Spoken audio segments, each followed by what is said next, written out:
All right, so now we're going to go inside of the cafeteria and see some of our exhibitors who've come in here. They're local businesses, people giving out information from the state, and a whole host of things that people can get access to are here today. Here's one of them. This is the Healthy Home Energy and Consulting Company, turning houses into energy-efficient homes. That's a good thing for everybody. So here's one of our exhibitors, and I guess that's a healthy home. Looks like there's some heat escaping through that roof. They may have to do some work on that. But let's go and see what some of the others are doing. Come on this way. All right, good. So over here we're with Kevin Brenner. You saw him, I think, earlier when he was giving his presentation on home audits. He's with Healthy Home also. So, Kevin, how can the average homeowner save money and save energy and do good things for the environment and good things for their pocketbook? I think for sure you want to have a home energy audit first so that you can see what the exact problems are. And we like to treat a house like a person. You wouldn't want to go out in the winter without your hat and your boots and your sweater, and that's basically what a home energy audit does. It shows where are the holes in your sweater and your hat. Yeah. And as a homeowner, you could do a lot of little things yourself, or you can hire professionals to put a better hat on, to put better boots on, and to touch up the sweater. I think I've got a Sunday house because it's very holy. I would say, judging my heating bills, I may need you. Yeah, we see a lot of holy houses in Westchester. Okay. Now, home energy audits is a theme that seems to have been through the day here. Almost every speaker has spoken about that. How long does that cost, and how much does it cost, and how long does it take? A home energy audit, actually, thanks to NYSERDA, New York State, can actually be free if you meet certain financial requirements, and the financial requirements are very generous. So free is a good price. Yeah, it's a good price. Even on a day like today. And depending upon the size of your house, the audit itself usually takes between 3 or 4 hours, and then the preparation of that, usually within a week you have the report. Mm-hmm. So we're only in your house for 3 or 4 hours, and it's very non-invasive. We're not opening up walls, we're not taking down ceilings. It's a very non-invasive process. All right, everybody, so we're over here with John Gilbert. John is part of the Somers Energy Advisory Panel and has worked really hard on this. John, we're just wondering your perspective on why do you put in all this time, and why is it important to you personally? Because you're really not getting benefit out of that yourself, so you have to be getting something out of this. Why do you do all this?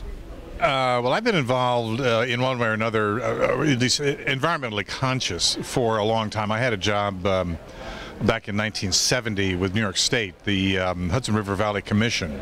So I've been, I've been conscious of this whole thing for, really since college. And now, I mean, one of my enthusiasms is recycling. Why does someone have this kind of consciousness and this kind of awareness? I'm not quite sure where it came from, but I mean, I grew up in a heavily wooded area.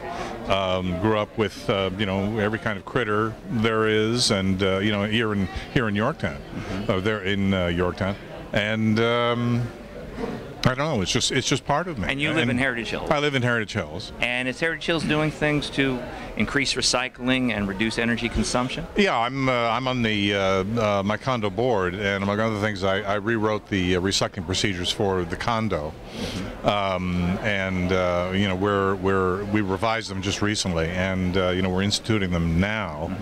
And so, I mean, that's once again, as I say, that's one of my enthusiasms. Okay, serving as an example to other condo boards, are you?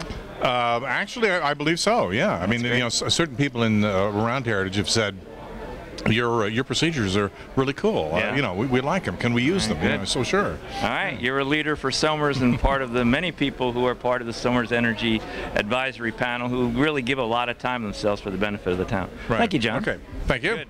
All right, I'm here now with Frank Marisick. Frank is one of the real leaders of this. He works for the Somers Energy Advisory Panel on what seems to be a 24/7 basis. Frank, how long has it taken to put this together, and what's really the goal of the day, as you see it? Well, it's taken at least 6 months of work, and it's been a team effort, and the goal is to get energy efficiency in our residents. Our homes consume more than 40% of the energy in our town, and we're looking to reduce that, save money, save energy, and do the environmental things from that. Our homes, that's the highest percentage of energy consumption in Somers is homeowners? Correct. It's actually 43% is the carbon footprint in the town of Somers. Is that high? That's about average. Usually the residents are the largest source of energy consumption and carbon emissions, so that's why we want to attack the homes. and save our homeowners money.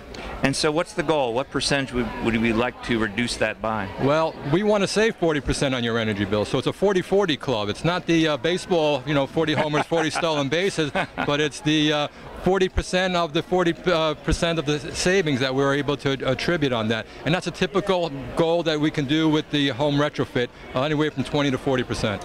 And for the homeowner, in case somehow during the day they've missed that, how does someone get access to those audits and those home energy audits and retrofits? Well, what's the best way for the average person who's watching? Well, we got many ways. We have energizesomers.org. We have greensomers.org. We got somersnewyork.com. So we're pretty well covered there, and I'm sure we have Facebook as well. So we're pretty widely spread out there. So people can access the information they have through any one of those avenues, not just one of them. That is correct, and they can also get free audit information as well from there. Okay, yeah, we heard from Kevin Brennan before. Tell us about that. That's right. All right, well, good. Frank, we're lucky to have you, and thanks for all the work you put in on this. Great, thank you. We're here now with Jan Antonucci, one of the luminaries of Somers, longtime teacher in the middle school and a virtually lifelong resident. Jan, what are you doing here today? I'm trying to get some interest in our property, the beautiful Anglefly property in Somers, which is a nature preserve, and we have beautiful miles of walking trails for all our residents to enjoy. Mm-hmm. And early on we had talked about greening homes. That's obviously been the theme of today, but also greening Somers. And Anglefly, the Friends of Anglefly, are part of the Somers Land Trust. Am I right? That is correct. And yes. What does the Land Trust do for people who've never heard of it?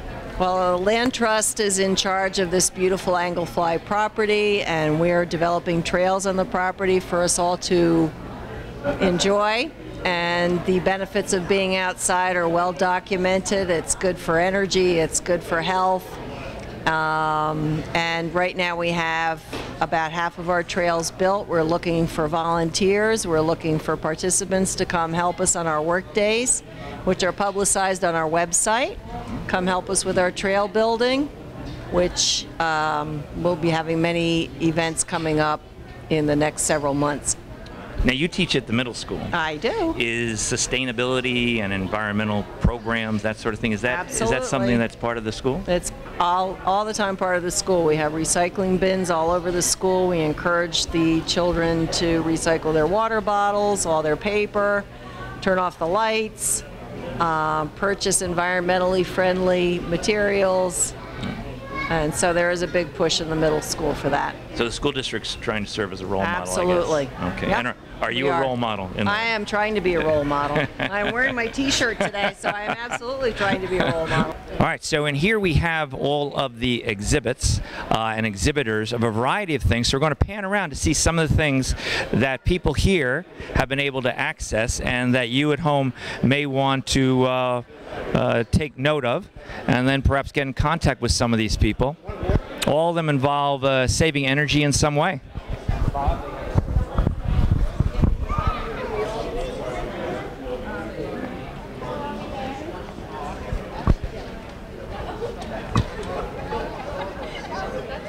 All right, we got Councilman Morrissey here, and he's working here with the Lions Club. The Lions have been here all day providing refreshments and lunch.